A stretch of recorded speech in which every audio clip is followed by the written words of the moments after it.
já cansei. Deixa eu só ver aqui um negócio aqui, pessoal. Só ver o que você anotou na aula passada do conceito. Faltou? Alguém anotou alguma coisa na aula passada? Eu coloquei o conceito para vocês.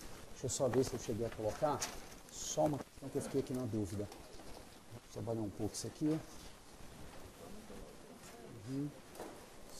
Maravilha. Ok, minha linda. Certinho.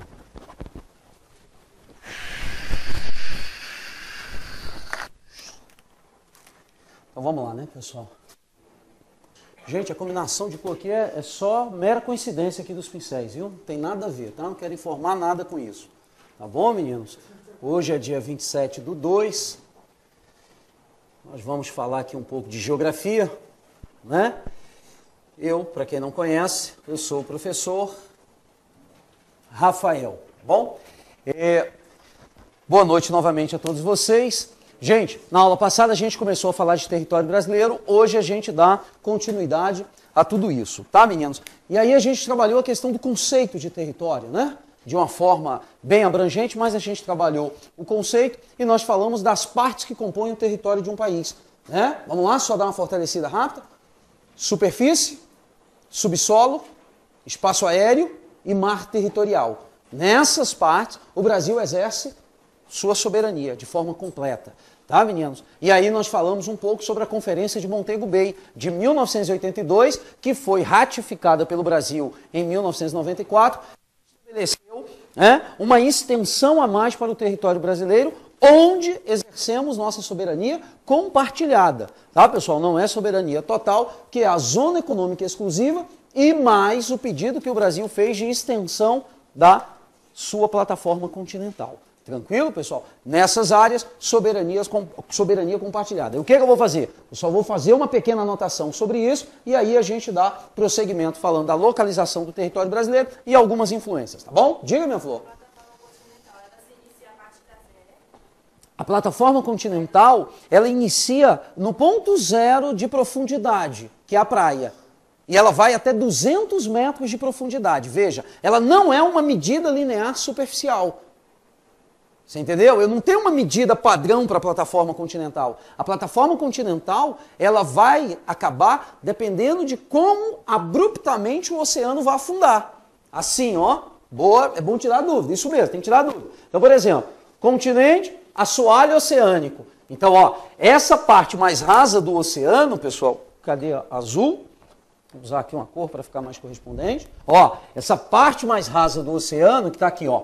Isso aqui é o mar, não é isso, meninos? Então, ó, essa parte mais rasa, que vai de 0 até menos 200 metros, isso é a plataforma continental.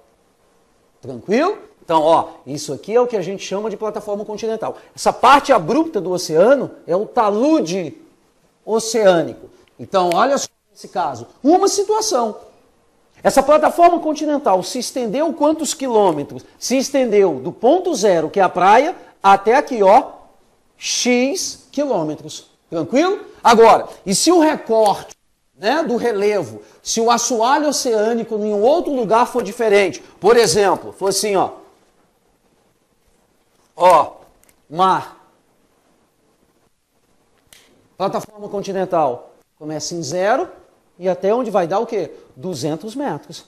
Menos 200 metros, então deu aqui. Ela se estendeu até onde? Só até aqui, ó. Uma plataforma continental mais estreita do que aqui, percebe? Então ela não tem uma medida linear superficial padrão. O que a plataforma tem de padrão é de 0 a 200 metros de profundidade. Ó, deu 200 metros de profundidade, acabou a plataforma continental. Deu 200 metros de profundidade, acabou a plataforma continental. Por isso, que daí eu vou fazer aqui um desenho, por isso que em alguns lugares do território brasileiro, a plataforma se estendeu além dos 370 quilômetros da ZEE. Em outros lugares, não. Porque em alguns lugares ela acaba, né? Aqui um pouquinho antes. Beleza? Antes de eu anotar, só para a gente ter uma noção do que a colega perguntou, isso. Litoral brasileiro. Então você pega lá, né? Vamos lá? ZEE, 370 quilômetros mar adentro. Então, ó, 370 quilômetros. Nas ilhas também, como o Brasil tem aqui Fernando de Noronha, Penedos, né? De São Pedro e São Paulo, aí fica isso aqui, ó. Só que em alguns lugares, a plataforma continental acaba aqui, ó. Em outros lugares ela se estende, em alguns lugares do Brasil ela passa dos 372. dos 370 quilômetros. Onde ela passou, o Brasil ganhou a exclusividade na exploração, que foi aqui e aqui, ó.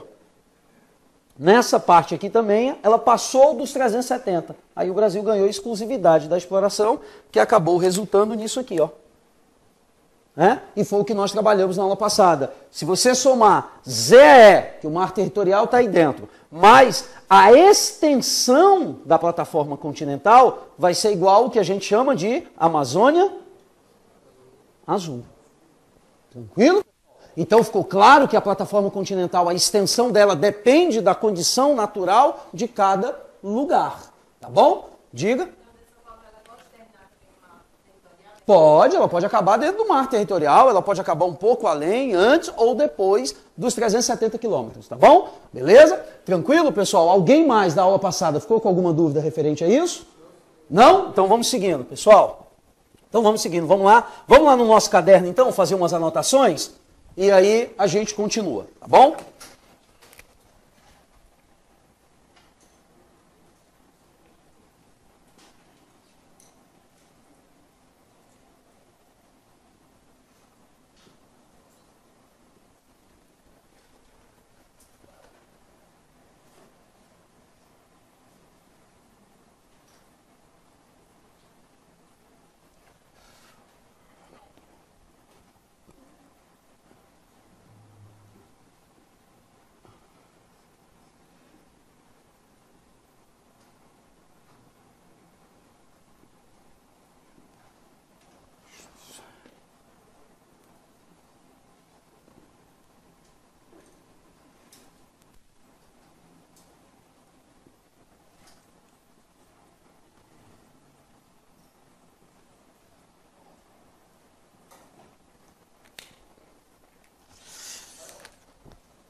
Diga.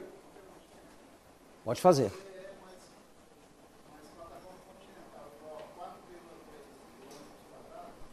Milhões de quilômetros quadrados.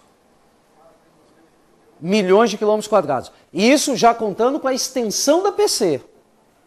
Tá? Já contando, vou fazer aqui o desenho, vou fazer um esquema para o colega aí em casa que fez a pergunta, vai ficar mais claro. Mas aí já é contando também a extensão da plataforma continental.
Assim, ó.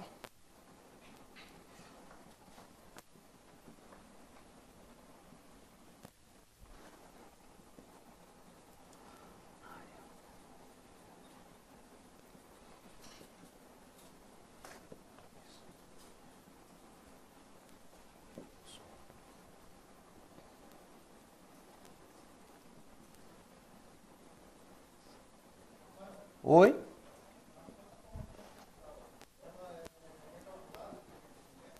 Não. Não é recalculada não, é uma medida padrão, né? Assim como o talude, assim como as fossas abissais, né? Agora, o que você tem é uma padronização em termos de organização dentro né, das Nações Unidas pela questão do direito do mar. Mas lógico que algumas obras, alguns pensadores vão estabelecer outros valores, assim como a questão da montanha, do planalto, enfim, de outras questões que mais para frente a gente vai falar também.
Gente, não vai ficar na mesma proporção aqui por uma questão de representação para que vocês possam visualizar.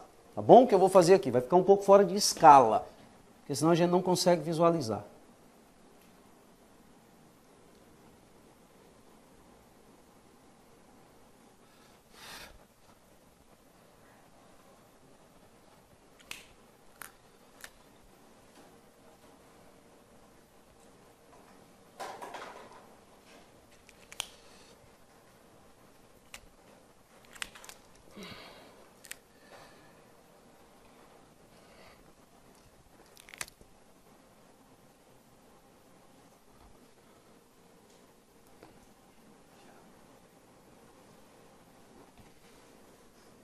Isso que eu estou falando. As ilhas não são tão grandes, né, proporcionalmente ao território. Mas se eu fizer muito pequenininho, quem está aí ou quem está em casa não vai conseguir visualizar. Tá? Então aqui a gente está fora da escala.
Bom, vamos lá, pessoal?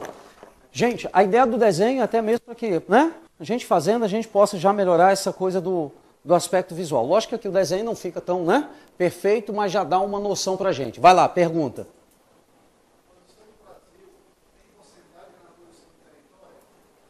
Se a posição do Brasil tem o quê? Porcentagem na posição do território. Oi, a posição do Brasil tem porcentagem na posição do território? Pede para reformular a pergunta, porque do jeito que está eu não consegui compreender a pergunta, tá bom? Pessoal, olha só. Então nós falamos sobre tudo isso, coloquei um esqueminha aqui para vocês, ó, com as chaves. Gente, ó, superfície, subsolo, espaço aéreo e mar territorial formam a parte principal do nosso território, onde nós exercemos total soberania. ZE e extensão da plataforma continental, pessoal, soberania compartilhada. A Amazônia Azul se refere aos domínios marítimos do Brasil, que aqui estão representados, tá, meninos? E aí, para a gente ter uma noção, toda a parte em azul que eu aumentei para que vocês tivessem campo visual, lógico, ela é uma parte muito pequena, porque são apenas 22 quilômetros, tá, pessoal? Já a parte vermelha, que é a zona econômica exclusiva, é uma área bem extensa, são 370 quilômetros, mas que aqui estão fora de proporção, tá bom? O mar territorial se estende nas ilhas e a ZE também, desde que estejam habitadas. Tá bom, pessoal? Até importante, porque quando o Brasil foi ratificar o Acordo de Montego Bay em 82, que foi ratificado em 94, pessoal, ó, os penedros de São Pedro e São Paulo não tinha nenhum tipo de ocupação. Marinha do Brasil vai lá, constrói um farol, ocupa lá com alguns militares para caracterizar a ocupação. Aí o Brasil estende também pelos penedros, o que dá essa ZE bem grande. A extensão da plataforma continental está aqui, ó, pessoal, marcada em preto. Tá? Grande vantagem para o Brasil foi que com a extensão da plataforma, você tem a ligação entre essas duas partes das ZES que ficariam separadas. Tranquilo? E isso tudo é que vai formar a Amazônia Azul.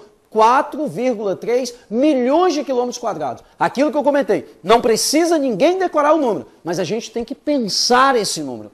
O que significa esses 4,3 milhões de quilômetros quadrados? Só para a gente ter uma referência, galera, legal, nenhum país europeu do lado ocidental tem uma extensão territorial de 4,3 milhões de quilômetros quadrados. Nem de perto. Tá, pessoal? Na América do Sul, poucos países chegam a superar o próprio Brasil, a Argentina e o Peru. Todos os outros são menores do que isso. Tranquilo? Diga, meu amigo. No caso, essas ilhas, então, elas só fazem parte do território porque foram ocupadas aqui pelos militares. Aqui não, aqui é ocupação civil Fernando de Noronha, né? Tem pousada, tem visitação, tem um parque nacional, aquela coisa toda. Mas aqui, as ilhas de Trindade e Martim Vaz e os penedros de São Pedro e São Paulo, ocupação militar apenas, tá bom? Não há moradia de civis. Diga. Pergunta?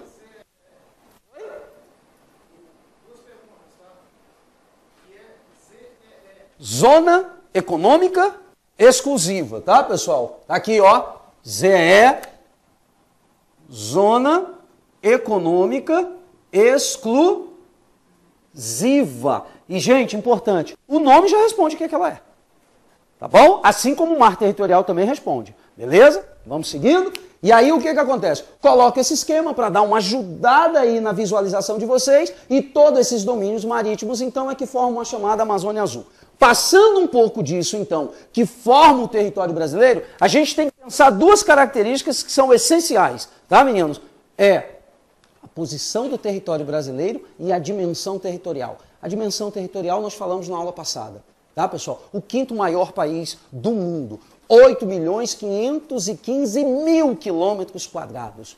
Isso coloca o Brasil como o quinto maior. E aí, de novo, detalhe, essas medidas, aqui, ó, sem os domínios marítimos. Com os domínios marítimos são mais 4,3 milhões de quilômetros quadrados. Aí alguns vão me perguntar, professor, e por que não soma tudo? Porque, pessoal, você percebe que isso iria interferir numa relação de domínio territorial? Porque você tem países muito grandes com litoral pequeno.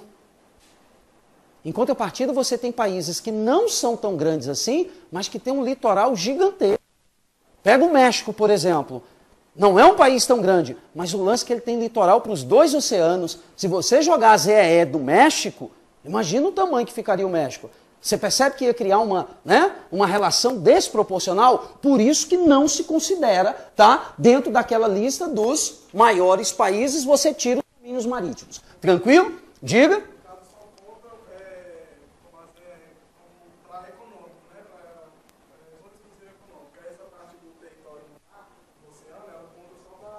Isso, para exploração econômica, atividade econômica, não conta dentro daqueles 8 bilhões e meio, tá bom? E aí um outro ponto, galera, é importantíssimo, que tem que, assim, falou, já tem que vir na nossa cabeça, a posição do território brasileiro. Gente, para várias questões, tanto internas quanto questões externas. Sempre que se fala de Brasil, a gente já tem que visualizar. Sabe aquele hologramazinho? Quando a gente, né, para e pensa, tem um efeito muito bacana, né, pessoal? Quando a gente está em caverna. Eu não vou saber aqui quem já teve experiência em caverna, mas quando você está dentro de uma caverna que tem ausência total de luz, você fecha os seus olhos, você passa a mão na frente do seu rosto, você cria a imagem da sua mão. Você está vendo a sua mão? Não. Mas você cria a imagem da sua mão. Isso é um fenômeno curioso. É isso que a gente tem que fazer quando se fala de território brasileiro. Tanto em questões externas como em questões internas. Aí, para isso, o que já ajuda, já de cara, a gente conseguir fazer isso aqui, ó, pessoal. Visualizar que o território brasileiro está completamente localizado no hemisfério ocidental, nada no hemisfério oriental. Tranquilo? Agora, a linha do Equador, ela corta o território brasileiro. Isso quer dizer que uma pequena parte do território brasileiro está no hemisfério norte, também chamado de hemisfério boreal, e também chamado mais comumente de hemisfério setentrional. Tranquilo, pessoal? Isso aqui é importante. E a maior parte do nosso território está no hemisfério sul. Tá, pessoal? Chamado de hemisfério austral ou hemisfério meridional. Tranquilo, pessoal? São termos muito comuns de serem utilizados em substituição a norte e sul. Então, a maior parte do território brasileiro está localizado aqui. E na sua porção sul, ele é cortado pelo Trópico de Capricórnio. Gente, parece uma coisa tão boba, mas que vai ajudar tanto você no entendimento de aspectos físicos, que você não tem nem noção. Clima, biodiversidade, uma porrada de questões, elas vão ser facilitadas quando eu tenho essa noção. Olha só, se eu tenho a noção de que o Brasil está localizado ali, pronto, já matou a minha ideia de tropicalidade do território brasileiro. Olha por que é um país tropical. A maior parte esmagadora do seu território está dentro da zona entre os trópicos, que é chamada de zona tropical ou zona intertropical. Na bibliografia de vocês, nos livros, utilizam-se os dois termos, tá, pessoal? Zona tropical e zona inter. Inter quer dizer o quê? Entre. Então, entre os dois trópicos, o território brasileiro está aqui, ó. Então, a ideia já de tropicalidade vem aqui. Agora, una a questão do tamanho do território brasileiro com a posição, galera, a gente já vai ter aqui vários aspectos. Olha só para a gente ter uma noção. Olha a diversidade climática do Brasil. Já conseguiram visualizar ali? A questão da diversidade climática do nosso país, que vai interferir na biodiversidade, num conjunto de domínios morfoclimáticos que vão aparecer, ou dos biomas que vão aparecer no território nacional. Olha só, se eu tenho a noção da extensão e da posição do Brasil, eu já mato porque que a região norte é dominada pelo clima equatorial. E olha só, que mais bacana ainda. Zona equatorial é quente ou fria? A zona quente do planeta. Vamos lá? Rapidamente aqui, ó. Planeta Terra. Sol. Sol 6 meses depois. Passa os trópicos.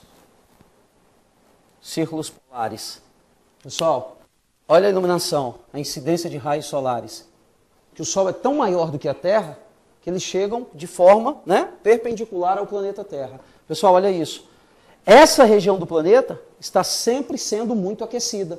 Por isso que a zona tropical é a zona mais quente do planeta. E mais ainda, próximo à linha do Equador, que é a zona equatorial. Agora, olha nessa posição, por exemplo, o polo. Como recebe pouquíssima energia, praticamente nada. Quando a gente tem aqueles fenômenos, né? Lá nos países do norte da Europa. 24 horas de noite, o sol não aparece nunca. Ou quando aparece, aparece 1 hora do dia. E aí é noite o resto do dia inteiro, porque ó, o planeta dá uma volta e o Sol praticamente não apareceu. Agora, olha no sul, verão no hemisfério sul, o Sol vai aparecer mais. Mas mesmo aqui, olha a quantidade de raios solares que vai chegar à região polar, baixa. Por isso que os polos são congelados. Então os polos são frios por conta do ângulo de incidência dos raios solares. Enquanto os polos são frios, a região equatorial ou a intertropical é a zona mais quente do planeta. Agora, olha 6 meses depois. Inverte a estação do ano. Ó, onde era, né, pessoal, inverno passa a ser verão. Aqui, inverteu, era verão, agora é inverno. Mas olha a região equatorial, quando continua recebendo raios solares. Por isso ela é a região mais quente do planeta. Se eu tenho aqui a mais quente e aqui a mais fria, entre elas eu vou ter uma zona o quê? Eu vou ter uma zona o quê? Intermediária. E esse intermediário eu vou chamar de quê? Eu vou chamar ela de quê? Eu misturo, né? Um frio do polo com o calor dos trópicos e eu crio uma zona onde ela se mistura. É misturada. Misturada é tempero, né, pessoal? É temperada. É a zona temperada do planeta. Tranquilo? Então, ó, zonas temperadas. Vamos lá? Zonas polares, zonas temperadas, zonas tropicais. Aí aqui eu tenho a zona equatorial, que é essa especialmente mais quente um pouquinho, ó. Essa aqui, ó, mais quente um pouquinho. Próximo ao Equador. Equador equatorial. Facinho, não tem grilo. Então, ó, polar, temperada, tropical, equatorial. Tropical, temperada, repete, zona temperada, tá aqui, ó. E aí eu volto a ter a zona polar. E lógico que na transição de cada uma delas eu tenho. Eu tenho, por exemplo, a subpolar. Pô, olha o nome, sub. Sub quer dizer o quê? Abaixo, abaixo do polo. Então tá aqui, ó. Ó, olha as zonas subpolares aqui, ó. Frio, frio. Tão frio quanto o polo? Subpolar. O planeta não tá de cabeça para cima e nem para baixo. Então aqui também é subpolar. Tranquilo? E o subtropical aparece aonde? Subtropical aparece aonde? Aqui, ó. Subtropical, ó. Abaixo do trópico. Abaixo do trópico. Agora cruza o planeta. Zona polar, subpolar, temperada, subtropical, né, pessoal? Tropical, equatorial. Tranquilo? Acompanharam ou não? Acompanharam ali, bacaninha? E aí depois, repete tudo, que agora é hemisfério sul. Vamos lá? Tropical, subtropical, né, pessoal? Temperada, subpolar e polar. Pega o território brasileiro e coloca aí. Vai lá, pega o território brasileiro. Meninos, todo mundo aqui comigo, ó, preste atenção. Vamos lá, todo mundo, pega o território brasileiro. Ele não está aqui, ó. Então vou te fazer uma pergunta. Tem clima equatorial no Brasil? Tem tropical? Tem subtropical?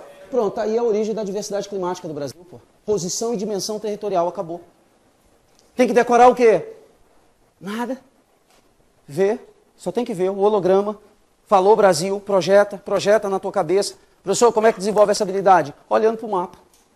Brincando com o mapa, pessoal. É uma coisa que a gente foge da escola, a gente pula isso na escola. Tô lendo o livro, cheguei no mapa, eu pulo a página para continuar o texto. Tô num site, tô vendo lá o negócio, chegou no mapa, eu rolo a página para continuar o texto. Porra, o mapa é uma fonte de informação. Ele pode ter mais informação do que qualquer texto. Depende do seu olhar para o mapa. Olha lá, eu vou pegar aquele mapinha chumbrega ali que o professor fez, pô, eu vou falar de clima a noite todinha. Tem que olhar para o mapa, tem que visualizar. Você cria essa noção espacial, ela já te mata. Tudo isso aqui, ó. Estão aí os climas do Brasil, pô. Aí vem cá. Equatorial. Essa parte aqui do Brasil é dominada por qual clima? O tropical, acabou. Aí o que vai variar? Está mais perto ou está mais longe do mar? Se é tropical, não é quente? Se é quente e está no mar, tem umidade? Então o que está mais próximo do mar, tropical, úmido. Se está mais longe do mar, tropical, semiúmido ou semiárido. Depende da intensidade de umidade que chega na região. Olha lá, galera, vem cá todo mundo. Olha isso aqui, ó. Aí eu tenho aqui uma condição especial que nós vamos estudar depois. Por um conjunto de fatores, essa massa de ar não consegue levar chuva até ali, que ela acaba lá pelo meio do Maranhão, chega um pouquinho no Piauí. Da metade do Piauí para frente, ela já não leva mais. Porque tem muita chuva, mas conforme vai caindo, ela vai ficando seca. Então ela não leva. E a úmida que vem daqui, ela fica aqui, ó, contida pelo relevo, um conjunto de relevo que nós temos ali. Resultado, essa massa de ar que entra ali, ela já está seca, pô. Então aqui eu passo a ter o clima quê? Tropical, semiárido. Ele não é árido, ele é quase árido. Mas você já sacou que é tropical? Por que é tropical? Porque está dentro da zona tropical, pô, acabou. Agora olha aqui que bacana. Já ao longo do litoral brasileiro, o que aparece? O clima tropical o quê? Úmido, pronto. Aí já está até matando o clima tropical úmido. E aqui, nessa região aqui do Brasil, eu tenho o tropical o quê? Semi-úmido,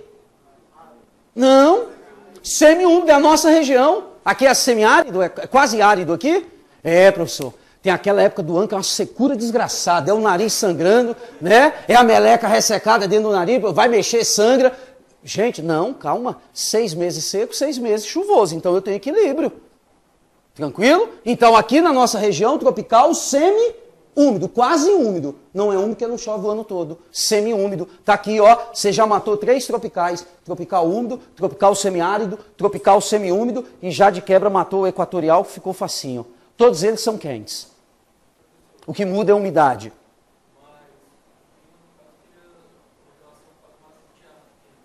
As massas de ar serão formadas nessas regiões por influência desses lugares. Por exemplo, massa de ar formada próximo ao Equador, ela é quente ou fria? Pronto, morreu. Se for no continente, seca ou úmida? Se for no oceano, úmida, porra, é quente no oceano, a água está evaporando, é úmida, quente e úmida. Só tem uma exceção, a Amazônia. Porra, uma bacia hidrográfica gigantesca, uma cobertura vegetal fantástica, libera uma quantidade de água fantástica. É o equatorial, continental, úmido, o resto é tudo seco. Agora vem cá. E esse clima aqui, típico da região sul aqui do Brasil, qual é esse clima? Pronto, subtropical. Não precisa decorar, não precisa ficar lá se matando, repetindo aquilo 1 milhão de vezes. Localização. Acabou, matou. Pronto, vocês mataram os 5 domínios climáticos do Brasil. Agora olha só que massa. Cada um bioma. Equatorial, floresta amazônica. Amazônica é um nome pessoal, íntimo que nós demos para ela, né? Floresta é o quê? Floresta equatorial úmida.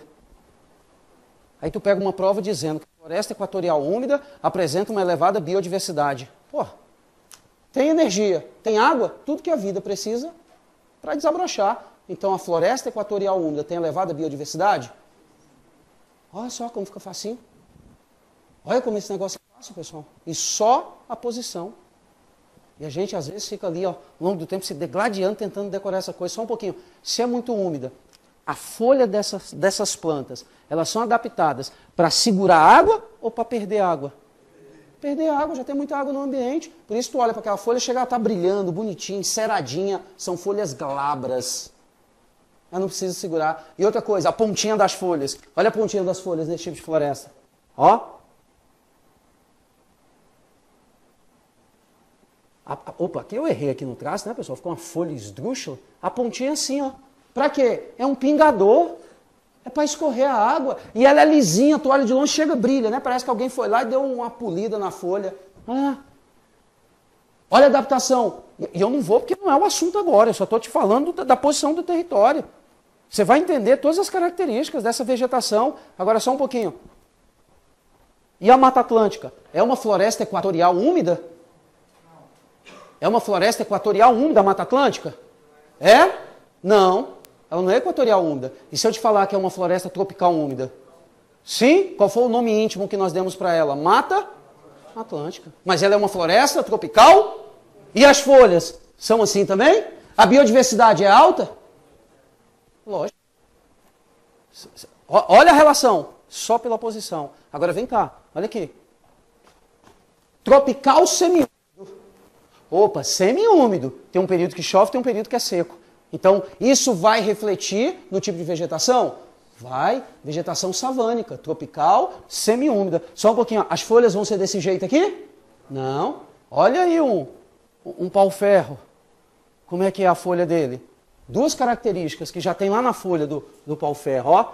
Ela é uma folhinha assim, só que, ó, meninas, lá no finalzinho ela tem um bumbumzinho aqui, né? Ela tem assim um negocinho assim. É pra quê? É pra água não pingar. Porque daí não pinga, fica na folha. E outra coisa, a folha é lisinha? Não, ela é cheia de tricomas, de pelinhos, que o nome técnico é tricoma, né? É cheio de tricoma. Para quê? Para segurar mais água, reter mais água, porque ela não tem água disponível o tempo todo. E só um pouquinho. A planta perde água por onde? Não é pela folha? No período seco, o que acontece com essa vegetação? Ela seca um pouquinho, perde as folhas. E se eu chamar essa vegetação de caducifólia? Cadu, de caduco. Caduco é quem está ruim, quem está caindo, quem está, né? Aquela coisa. Faz sentido eu dizer que a vegetação do cerrado é parcialmente caduca, e aí eu posso chamar de semicaducifólia? Posso ou não? Faz sentido? E a floresta equatorial? A vegetação dela é caduca? Não, vai perder folha para quê? Tem água o ano inteiro. Então ela é o quê? Decídua. Ela está o tempo todo. É perennifólia, ó, perennifólia, perene, constante, sempre está lá a vegetação. Galera, eu começo a entender todos esses termos, mas tudo parte da posição do território. Ajuda muito. Diga lá a pergunta. Ele tem um clima subtropical dentro da zona temperada, porque, presta bem atenção nisso, na transição, que, gente, é uma coisa bem tranquila pra gente, né? Imagina, eu estou do lado de cá do trópico, aí eu estou morrendo de calor, estou na zona tropical, aí eu passo para cá, estou na zona temperada, vou ficar com frio? Não, eu tenho uma extensa área de transição de uma característica para outra. E essa zona de transição é onde aparece o clima subtropical, mas que numericamente, tecnicamente, está dentro da zona temperada. Tranquilo? Beleza? O Brasil, o sul do Brasil é o que mais se aproxima do clima temperado. Aí, pessoal, olha só para a gente continuar aquela noção ali. Aí você vai na Caatinga. Porra, Caatinga, cara, quase não chove. Professor, lá é deserto? Não. Se fosse deserto, era tropical árido. Não tem tropical árido no Brasil. É semi-árido, quase árido. Professor, e por que não é árido? Por uma questão numérica científica. Deserto, menos de 250 milímetros de chuva por ano. Se cair menos de 250 milímetros de chuva por ano, é deserto. Lá naquela região, cai entre 350 e 700 milímetros de chuva por ano. Então não é deserto. Tranquilo? É semiárido, é quase árido. Agora, qual a vegetação que aparece lá? Caatinga. Olha o nome. Caatinga. Em tupi significa o quê? Mata branca. Mata, tinga branca. Mata branca. Por que ela é chamada de mata branca? Você olha na linha do horizonte, quem já passou pelo sertão nordestino sabe do que eu estou falando. Você está na beira da estrada, você olha na linha do horizonte, você vê aquela vegetação seca, cinza, pálida, esbranquiçada. Por quê? Porque ela perdeu as folhas, ela é caduca, ela é caducifólia, e ela perde a folha porque ela tem que armazenar o restinho de água que ela tem acesso, ela não pode perder água. Aí aparecem os cactos, outras coisas que a gente vai estudar no momento correto, mas só para você perceber como que o clima determina um bioma diferente. Aí você chega aqui, ó, no sul, mata de araucária, mata atlântica com a presença da araucária, um pinheiro, pô. Como é que é a folha da araucária? Igual ali no Parque da Cidade. Quem já foi lá no Parque da Cidade? Você está andando ali descalço, né, pessoal? Naqueles pinos lá, você está espetando o pé, não é isso? Olha lá o formato das folhas lá. Ó. Aí você tem as folhas assim, ó. Qual o nome dessa folha? Acicule foliada, formato de agulha. Por que ela tem formato de agulha? Porque é uma vegetação adaptada a ambientes frios. Na manhã forma-se o orvalho, aí aquele troço vai pegar e vai congelar a água. Imagina se for uma folha espalmada. Vai ficar, pessoal, com um gelo em cima, vai queimar a folha. Aí a vegetação se adapta. Para quê? Para um formato de agulha. Olha como diminui a superfície de contato. Diminuiu a superfície de contato, acelera a reação ou diminui? Diminuiu a superfície de contato, acelera a reação ou diminui? Diminui, né, pessoal? Você diminui a reação do gelo com a folha, você não queima a folha. Ah, professor, então cada vegetação é adaptada a um tipo climático. Sim, e cada tipo climático tem a ver com a posição, desde que você saiba isso aqui, ó. Só isso. Pode pôr a questão que for, você vai conseguir analisar.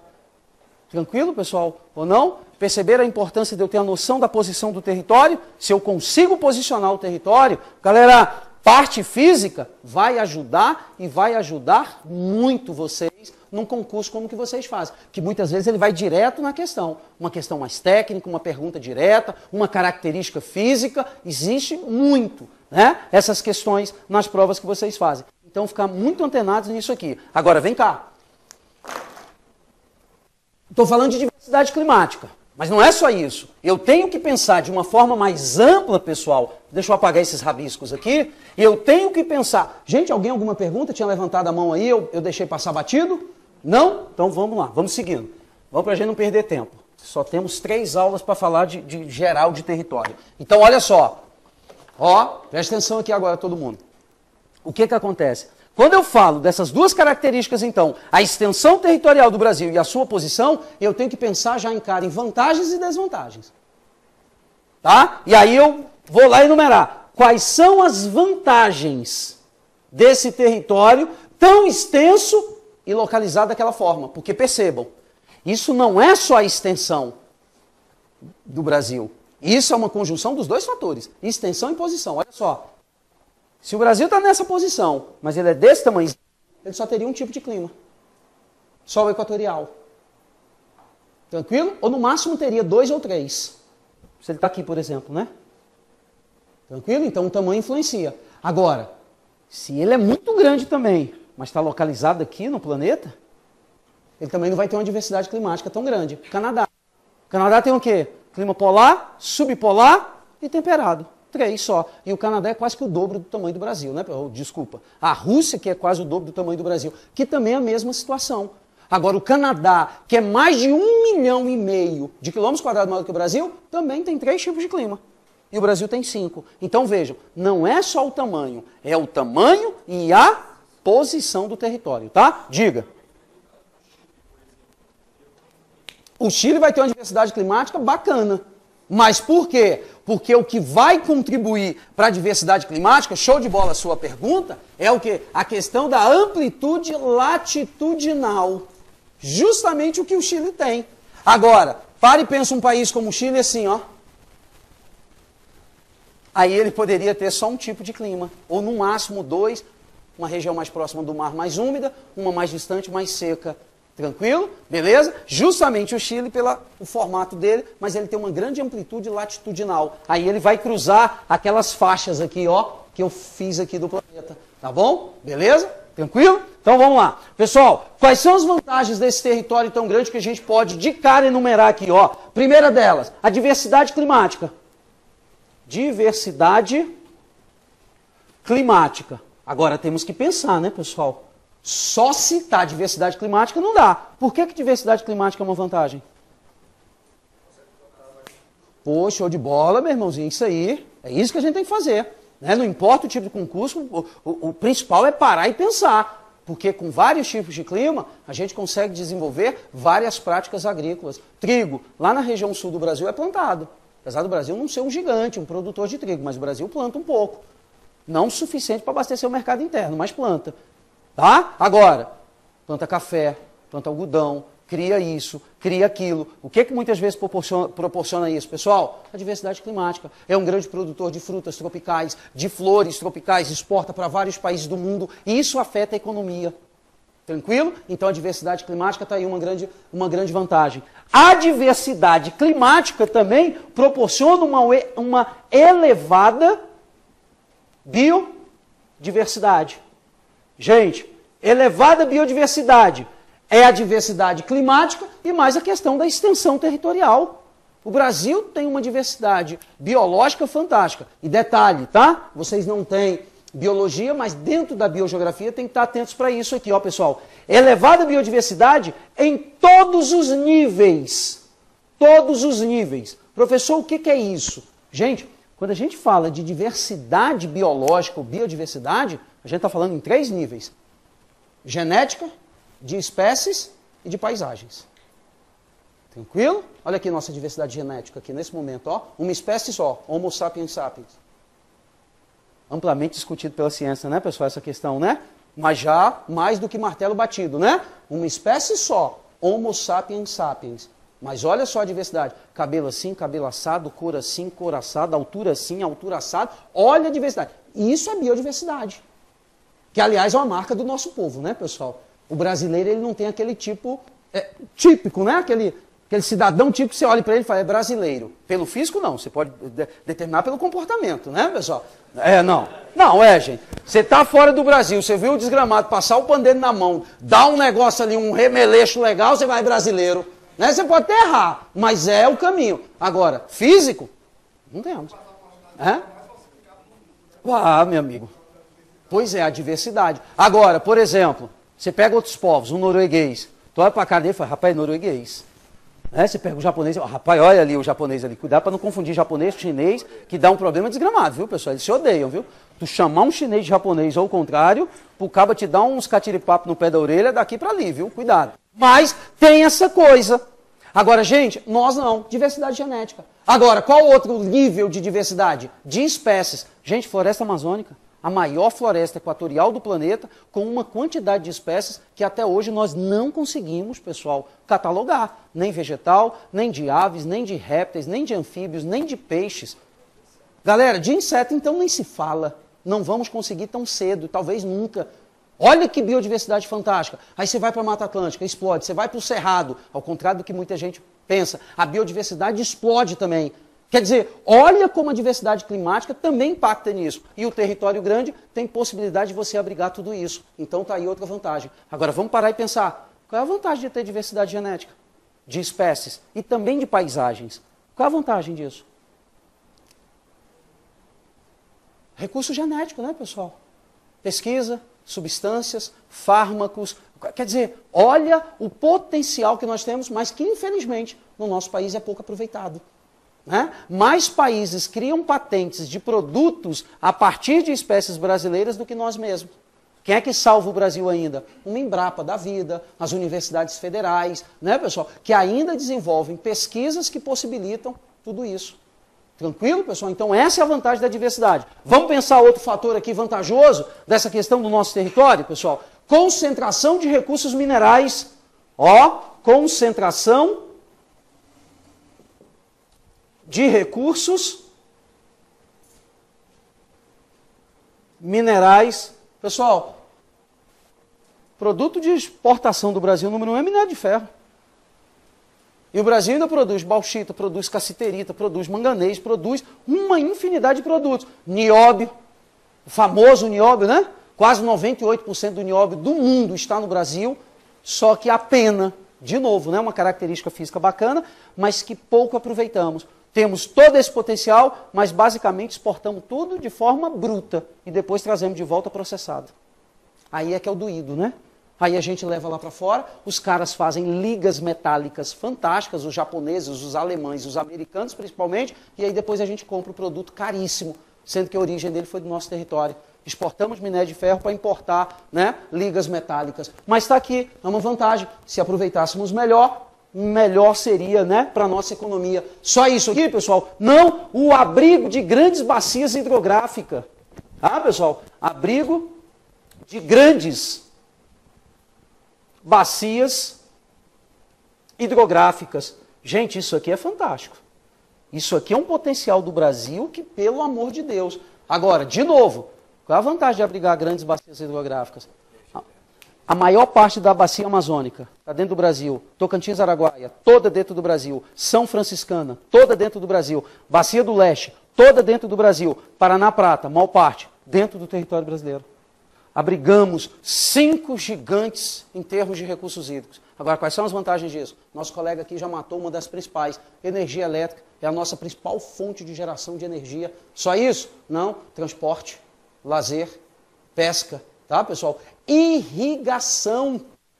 Vamos lá para o exemplo cabal disso aqui? O Vale Médio do Rio São Francisco. Pessoal? Olha a quantidade de frutas produzidas no Vale Médio do São Francisco. Em terra o quê? Semiárida. Mas por quê? A água do rio, que é utilizada para irrigar. Olha a importância econômica disso para o Nordeste do Brasil. Quem viaja por ali, né, pessoal, atravessando o Médio do São Francisco, em alguns lugares você passa aquelas plantações de frutas imensas. Melancia, mamão, banana, uva. Movimenta a economia, gera empregos, pô. E olha que interessante. o Vale Médio do São Francisco tem 2 safras de uva por ano. A região sul do Brasil tem 1 safra anual. Inclusive, a região do Vale Médio do São Francisco já está se tornando, além de uma grande produtora de vinhos de excelente qualidade, vinhos já indo para concursos internacionais e sendo muito bem pontuados.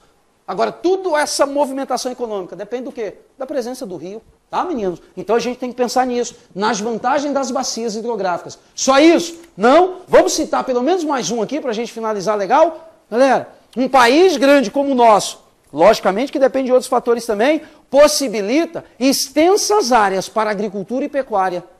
Gente, você pode concordar ou não, criticar, impacto ambiental, tem muita coisa. Mas quem ainda segura a economia brasileira é o agronegócio. É o agronegócio, pessoal. E no caso do Brasil, ele se destaca em vários gêneros. E não só na agricultura, a pecuária também. Vamos lembrar que o maior rebanho comercial do mundo é o brasileiro. Tá, pessoal? O Brasil é o país que mais produz e exporta carne bovina no planeta. Fora aves, fora porco, fora vários outros tipos. E tudo isso possibilitado devido ao quê? A grande extensão territorial que possibilita o desenvolvimento dessas atividades. Então, ó, extensas áreas para agricultura e pecuária. Tranquilo? Pessoal, e lógico aí tem as desvantagens, só que não dá mais tempo porque a aula já acabou, tá bom? Então na próxima aula vocês vão copiar isso aí direitinho, eu pego e coloco lá algumas das desvantagens também, porque tem alguns problemas, né? Principalmente, já pra gente ir pensando aí, o problema de fronteira, né? Vigiar e proteger nossas fronteiras não é moleza, né, pessoal? São mais de 22 mil quilômetros entre marítimo e terrestre pra gente vigiar e proteger, tá bom? Valeu, pessoal, obrigado.